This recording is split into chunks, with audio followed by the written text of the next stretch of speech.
如果你仍然用緊係5年前或者係10年前嘅方法，諗住降低膽固醇，咁我好想同你講，你可能會好失望。喺2026年，我想教下你，唔好再咁樣去折磨你自己身體，反而用一個啱嘅方法，啱你而家呢個時間。Hello， 大家好，我係素珊，歡迎嚟到我哋 Simply 素珊 Podcast。我今日同大家講乜嘢？就係好多時咧，去到我哋過咗新年啦，咁呢個期間咧，大家都知道新年啦，係大魚大肉食多咗啦。咁以前咧，可能食多咗幾日，食翻少啲，咁就已經係翻轉頭啦。但係有冇發覺而家就算係食翻少啲，但係個肚仍然好脹，人仍然都好攰，或者甚至乎你係太忙，你話等我遲啲先去處理啦。但係好可惜，我想同你講咧，我哋嘅身體係唔會等到我哋遲啲有時間去處理咧，先會係停止嘅。我哋身體係每日咧都係去老化嘅，尤其是40歲之後。嗱，我見過好多女性40歲之後咧就會做一樣嘢，就係發現自己身體差咗啊，或者膽固醇不斷上升嗰陣時，佢哋咧好多時係會做啲極端嘅方法，例如食少咗啦，或者食得好清淡啦，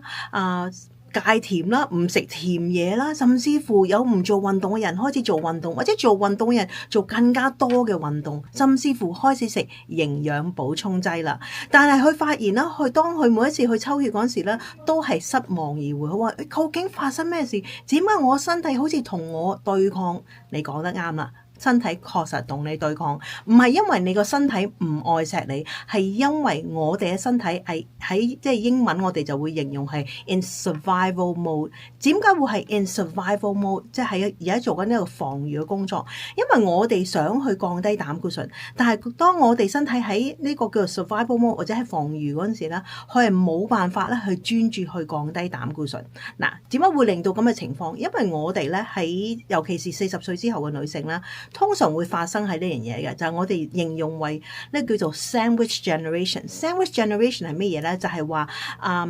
小朋友或者你仍有小朋友，甚至乎你啲小朋友已經喺青春期啦，咁你自己又踏入呢個叫做更年期。當更年期遇上青春期，你會發現咩事？好大件事啦，因為情緒嘅好多波動啦，我哋本身嚟講啦，我哋亦都喺呢個階段啦，我哋嘅激素降低，導致我哋有一連串嘅改變，我哋身體咧已經完完全全好似覺得唔似自己嘅身體咁樣。加上我哋嘅工作仍然忙碌啊，或者你可能去到呢年紀咧已經係做緊高層啦，你個壓力仲多啦，而且你個父母咧比以前當然係老咗啦，咁更加可能需要你照顧，甚至乎最基本可能需要你車出車入去睇醫生啊等等嘅情況。咁啊，加上又要照顧老公啊，咁令到喺呢個期間好多女性咧就係出現咗呢個叫做呢個防禦啦。我哋身體係 in survival mode， 每日咧都係有好大嘅壓力啦，瞓得唔好啦，盡量希望食得清淡，但係呢個清淡反而令到我哋血糖上落得好大啦。然之後我哋又會做啲極端，可能喺呢段時間聽人講生酮飲食好啊，就跟住生酮飲食；有人聽人食素好啊，但係呢啲全部都係好極端嘅方法。而我哋喺我哋呢一刻嚟講，當我哋身體好大壓力嗰時，我哋做極端嘅方法啦，我哋身體會極端地反應，唔係我哋想要嗰個反應，係調翻轉，係令到我哋身體更加攰，炎症更加高，壓力更加大。所以發現咧，越做越多，但係反而咧係冇效果。我知道咧係非常之清楚，因為咧我喺我以前診所嗰時啦，我見過無數個 client 都亦出現咁嘅情況。我記得咧，我喺對呢個 client 咧特別個印象咧係好深刻嘅。咁呢位嘅女士咧，佢大約係45歲，咁佢嚟見我嗰時咧，佢就好沮喪，佢話咧我已經做足晒㗎啦，但係我唔明點解我身體咧係好似同我打對抗，但係我年紀又唔係好大，已經同我打對抗，咁我多幾年咪大件事。咁佢咧係點咧？佢就發現佢自己嘅膽固醇上升啦，咁加上佢覺得自己就開始肥咗，咁佢就開始驚啦。咁佢係一間公司嘅高層，佢係做會計，即係管數嘅基本上。咁佢話咧，我而家咧已經改變咗啦，我日頭係5點鐘起身，我要起咗身之後咧，我就去跑步，跑完步之後咧，我每日3餐都係唔出去買外賣，淨係喺屋企煮嘢食。我已經好辛苦，日日屋企煮嘢食，同埋食得好清淡，我開始食沙律啦，我亦都唔飲汽水，唔食甜嘢啦，連我最中意嘅珍珠奶茶都唔敢飲啦情況。咁佢話啦，我唔明點解我做足晒全部啲嘢，但係我膽固醇冇即係冇降低先，反而有少少上升喎。咁佢就覺得好大壓力，所以佢見我嗰陣時，佢話我都唔知我做錯咗咩事。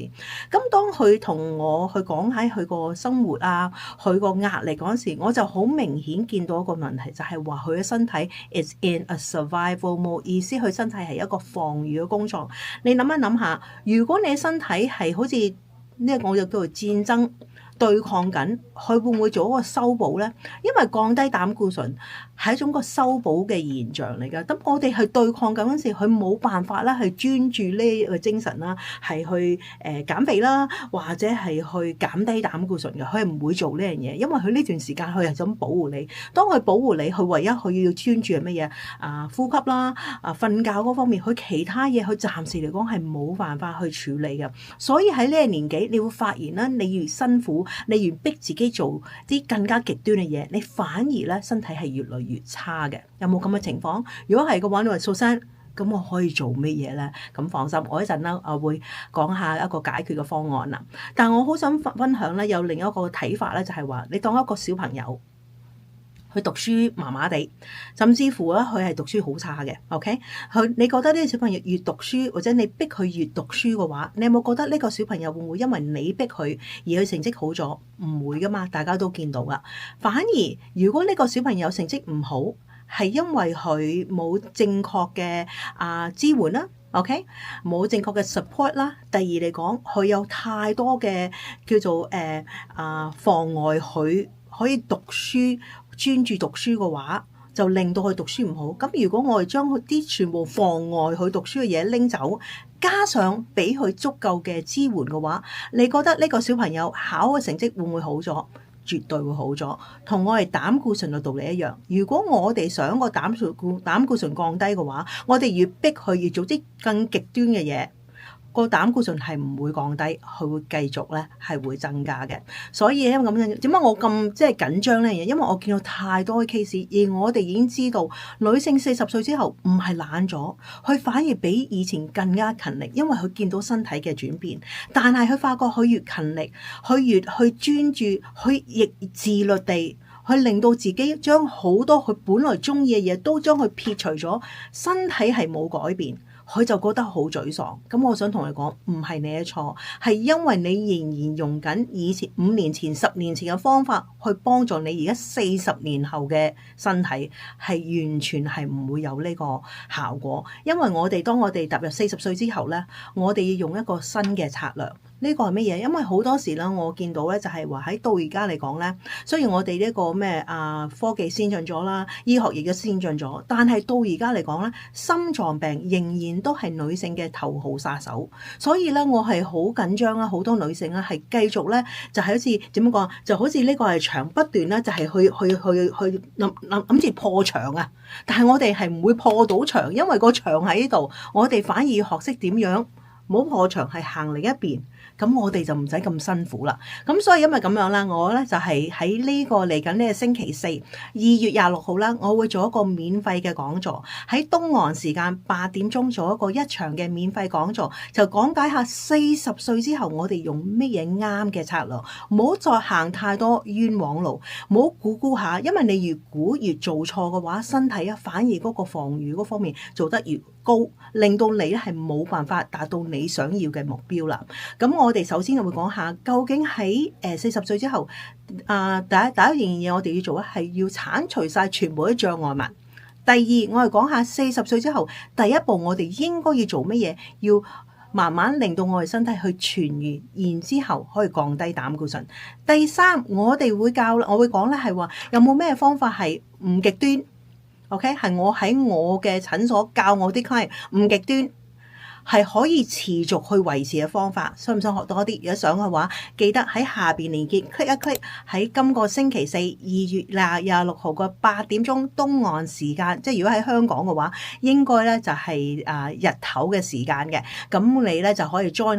學下究竟40歲之後嘅女性，如果你而家膽固醇仍然高嘅話，試咗好多方法都降唔到膽固醇，或者維持唔到可以降低膽固醇嘅話，千祈唔好繼續行錯呢條路啦。行啱條路，自己舒服之餘咧，仍然都可以令到我哋身體喺當我哋踏入我哋嘅叫人生嘅下半場嗰時，可以過得更加好。我喺入邊呢個講座再見，拜拜。OK， 想同你講咧，記得我而家提供啲資料咧，純粹咧只係一個教育用途，絕對咧係唔會代替你個家庭醫生嘅意見。所以有任何情況之下，應該諮詢翻你嘅家庭醫生。我永遠都話咧，健康係我哋最好嘅投資。記得食得有型，活得健康。